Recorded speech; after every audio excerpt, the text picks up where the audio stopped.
आसाम को काटना हमारी जिम्मेदारी है। 5 लाख लोग हमारे पास हैं ऑर्गेनाइज्ड, तो हम हिंदुस्तान और नॉर्थ ईस्ट को परमानेंटली कट कर सकते हैं। पर परमानेंटली नहीं तो कम से कम 1 महीने के लिए तो कट कर ही सकते हैं। मतलब इतना मवाद डालो पटरियों पर, रोड पे, उनको हटाने में 1 महीना लगे। आसाम और इंडिया कट के अलग हो जाए। Kashmir neither belongs to India, Kashmir neither belongs to Pakistan. Kashmir belongs only to the people of Kashmir.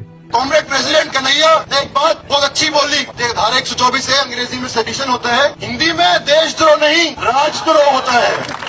It's becoming a very suffocating atmosphere. One day they kill in the name of Bharat Mata, one day they kill in the name of Gau Mata, one day they'll kill in the name of some other Mata, and it's becoming a very difficult situation actually. जय हिंद। जो लोग उमर खालिद का समर्थन करते हैं, मैं उनके लिए वीडियो बना रहा हूं मैं, और ये वीडियो सुनने के बाद भी अगर आपके मन में कोई शंका है तो कृपया करके आपको मैं ये कह सकता हूं कि आपको अपने इलाज की जरूरत है। मैं ये नहीं कह रहा हूं कि किसी भी निर्दोष को जो है जेल के अंदर रहना चाहिए, लेकिन आजकल मैं सोशल मीडिया पर बहुत देख रहा हूं कि उमर खालिद इतने दिनों से जेल के अंदर बंद है, वो 2158 दिन से जेल के अंदर बंद है, बिना किसी सुनवाई के बंद है। अजी घंटा ऐसे आदमी को जेल के अंदर ही रहना चाहिए, बल्कि मैं तो कह रहा हूं जेल के अंदर बंद ही रहना चाहिए, आजीवन जेल के अंदर बंद रहना चाहिए। क्यों बंद रहना चाहिए, मैं आज आपको इसके बारे में बता देता हूं, और ध्यान से सुनिएगा। इसको सुनने के बाद आपके मन के अंदर से सारी की सारी शंकाएं दूर हो जाएंगी। उमर खालिद को जानने से पहले सबसे पहले आपको जानना होगा अफजल गुरु को, और अफजल गुरु को भी जानने से पहले सबसे पहले आपको जानना होगा कांस्टेबल कमलेश कुमारी यादव को।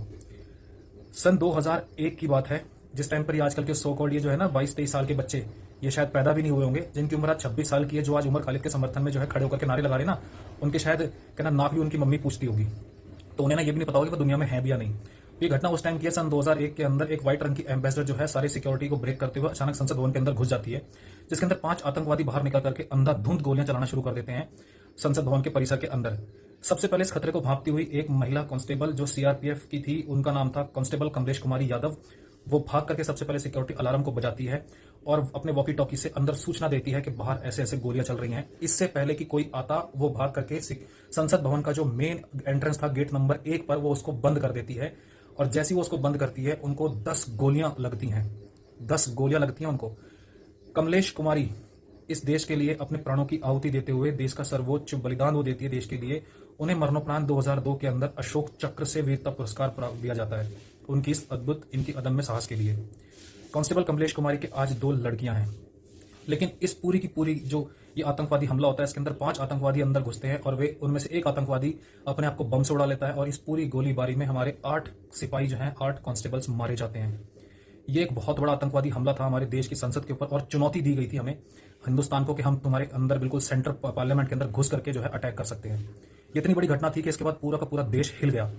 जब पूरा देश हिल गया, बाहर से भी, बाहर के देशों ने भी हमारे देश की फोर्सेज को कमजोर कहना शुरू कर दिया। इतनी बेइज्जती इस देश की हुई थी कि जो इतने हाई सिक्योरिटी जोन के अंदर भी अपने देश के नेताओं को नहीं बचा सकता, उस देश की सिक्योरिटी फोर्सेज और उसके अंदर जो उनके ये सब चीजें हैं, उनका क्या उनकी मतलब वैल्यू रह जाती है।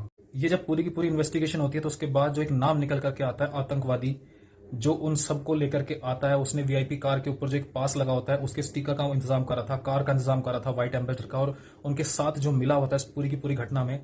हालांकि वे सारे आतंकवादी वहां मारे जाते हैं, लेकिन उसके साथ जो उनका एक मास्टरमाइंड इंडिया में था, जिसका नाम था अफजल गुरु, ये आदमी सामने आता है। इसको गिरफ्तार किया जाता है, पूरी जांच होती है, लंबा एक मुकदमा लड़ा जाता है lower court, high court, supreme court में। आने के बाद ये फैसला किया जाता है हमारी एजेंसीज द्वारा, हमारे न्यायपालिका द्वारा, कि ये दोषी करार दिया जाता है इसको, और इसको फांसी की सजा होती है। किसी भी तरह का कोई लोगों के मन में शंका ना रहे, इसके बाकायदा एक इंटरव्यू रिलीज किया जाता है, जिसके अंदर ये खुद ये कबूल कर रहा है कि हाँ, इस पूरे के पूरे कॉन्फ्रेंस, इस पूरे के पूरे षड्यंत्र में मैं शामिल था। ये रहा उसका वो। इनका मकसद यही था कि जो यहाँ की पॉलिटिकल एस्टेब्लिशमेंट है, एमपीज जितने भी यहाँ पे, उनको उड़ा देना, खत्म कर लेना। पार्लियामेंट पे अटैक करने का इनका यही मकसद था। बेसिकली सेशन भी चल रहा था, तो उन्होंने यही कहा था मुझसे कि हम लोकसभा में घुस के वहाँ पे उनको ख़त्म कर देंगे, जो भी मिलता है इनको वहाँ पे। तो इनके पास ड्राई फ्रूट भी था, खाने वगैरह थे, या क्या प्लान था कि शायद अगर अंदर रुकना भी? या तो उनसे मैंने पूछा था, जब उन्होंने ड्राई फ्रूट्स ले लिए थे, उनसे मैंने पूछा था कि why you are taking these dry fruits, because you are supposed to attack, so you don't need these dry fruits. तो उन्होंने कहा कि हो सकता है maybe we will stay here for some reasons. They don't told me that we are supposed to kidnap and then do some demand from the government of India. इस तरह का उन्होंने नहीं बता दिया, but it was very obvious कि उन्होंने ये भी बता दिया था कि हम वहाँ अंदर हमें ठहरना पड़ेगा। अब से क्या हेल्प ली इन लोगों ने? They took all sort of help from me, because I am the person who brought them here. I am the person who made them all the facilities available here. अब गाजी बाबा ने भी इसमें काफी मतलब what's his involvement? He's a basic man. He's the man. What role did he play? What? He's the man who sent them here. He is the man who made this plan, but he gave the authority to this Mohammad को उसने बता दिया था कि तुम वहां जाके अपनी तरह से प्लान बना के एक स्पेसिफिक टारगेट देके मुझे बता देना। अल्टीमेटली जब उसने अपने टारगेट्स उसको बता दिए थे गाजी को, तो गाजी ने उसे बता दिया था कि तुम अब पार्लियामेंट पे ही अटैक करना और किसी जगह पे अटैक नहीं करना, क्योंकि this is the only place जहां पे ये सारे बैठे हुए हैं मिनिस्टर्स सेंट्रल। सुना आपने। अब इसके बाद कोई भी शंका नहीं रह जाती है कि ये एक आतंकवादी था और इसको फांसी दे दी गई और बात यहां खत्म हो गई। लेकिन जेएनयू का पूर्व छात्र उमर खालिद, जो अपने आप को जेएनयू का जो है एक कहना नेता मानता था, ये और इसके साथी शर्जिल इमाम, ये अफजल गुरु की मौत को जो है एक सरकार की जानबूझ करके करी हुई एक कार्रवाई मानते हुए, और ये लोगों को भड़काना शुरू करते हैं, छात्रों को भड़काना शुरू करते हैं, और ये जेएनयू के अंदर नारे लगाते हैं इस चीज के लिए कि जितने अफजल मारोगे घर घर से अफजल पैदा होगा। ये भी लगाते हैं नारे कि भारत तेरे टुकड़े होंगे इंशाअल्लाह इंशाअल्लाह। ये भी अपने बयानों में कहते हैं कि जम्मू कश्मीर भारत का एक हिस्सा नहीं है, उसके ऊपर भारत ने कब्जा कर रखा है। इसके बहुत सारे ऐसे बयान होते हैं जो लोगों को कह करके भड़का रहा होता है। ये सारे के सारे बयान जो होते हैं मैं लगा रहा हूं एक एक करके, आप सुनिए पहले इसके बारे में, फिर शायद आपको और क्लियरिटी हो।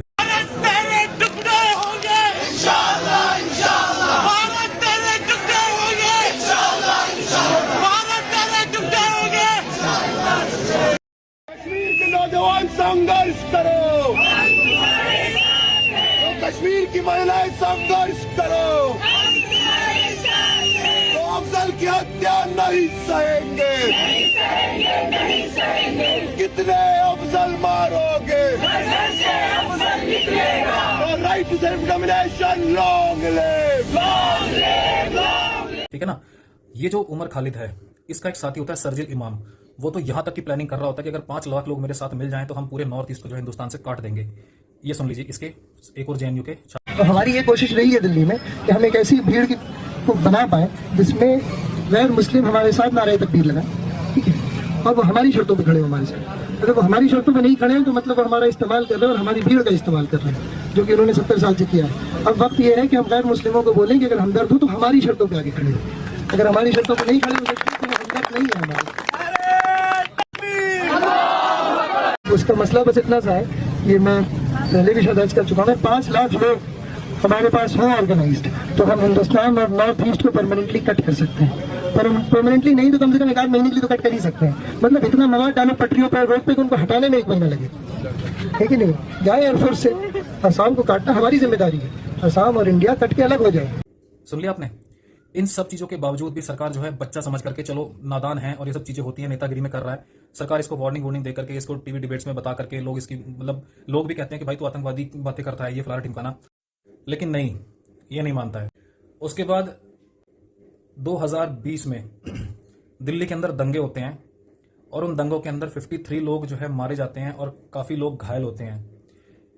जब पूरी इन्वेस्टिगेशन होती है तो चलता है पता कि ये जो उमर खालिद है, इनके ऊपर दंगा भड़काने, सड़क जाम करने, 302 का मुकदमा मर्डर का, गैर इरादतन हत्या 307 का मुकदमा, और इनके ऊपर यूएपीए के तहत जो है इनको गिरफ्तार कर लिया जाता है, क्योंकि ये एक षड्यंत्र रचने में और दंगा करवाने में इनका हाथ और लोगों को भड़काने में इनका हाथ पाया जाता है।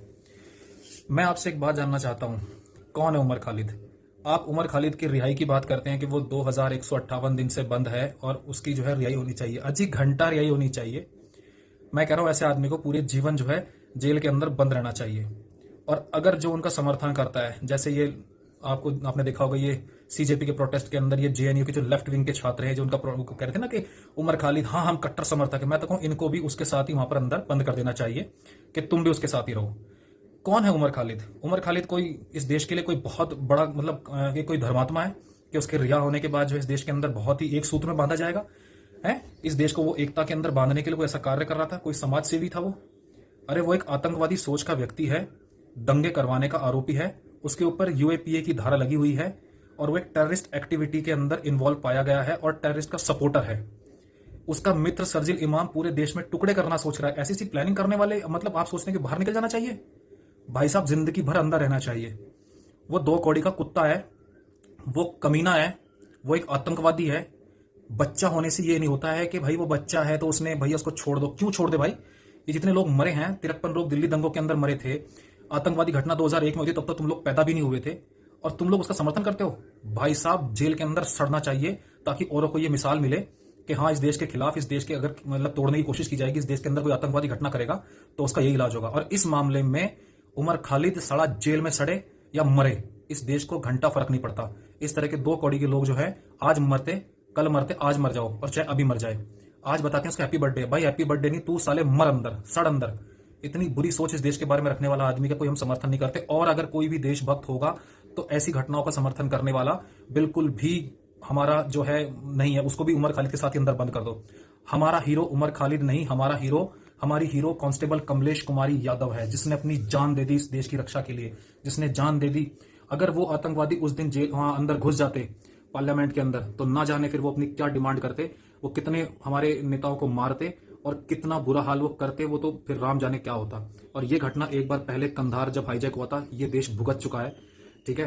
तो मैं इसका बिल्कुल समर्थन नहीं करता। और इतना सुनने के बाद भी अगर कोई ये कहता है कि उमर खालिद बाहर रिहा होना चाहिए, तो भाई साहब भाड़ में जाओ, भाड़ में जाओ तुम भी। और खासकर ये जो नेहा बोरा और जो लेफ्ट विंग वाले हैं ना, उमर खालिद तेरे मम्मा का लड़का है साला, बाहर निकलना चाहिए, मरे साला चाहे आज मर जाए। जय हिंद।